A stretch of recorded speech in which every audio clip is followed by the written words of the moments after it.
Caribbean দ্বীপপুঞ্জে তাণ্ডব চালাচ্ছে hurricane Melissa. ঘন্টায় 295 কিলোমিটার বেগে ঝড় আছড়ে পড়েছে দক্ষিণ পশ্চিম জ্যামাইকায় নিউ হোপের কাছে। 174 বছরে এমন ঝড় দেখেনি জ্যামাইকা।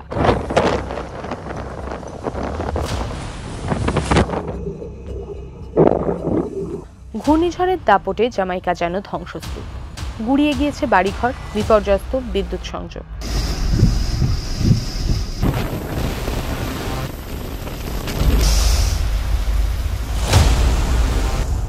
অন্ধকারে রয়েছেন 2 লক্ষ মানুষ।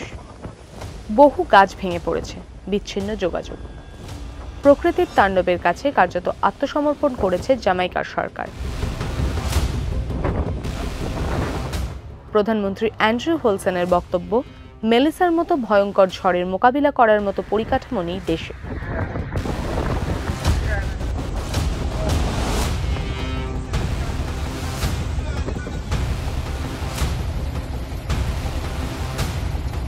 মাটিতে আছড়ে পড়ার আগে থেকেই ক্যারিবিয়ান দ্বীপপুঞ্জে দুর্যোগ শুরু হয়।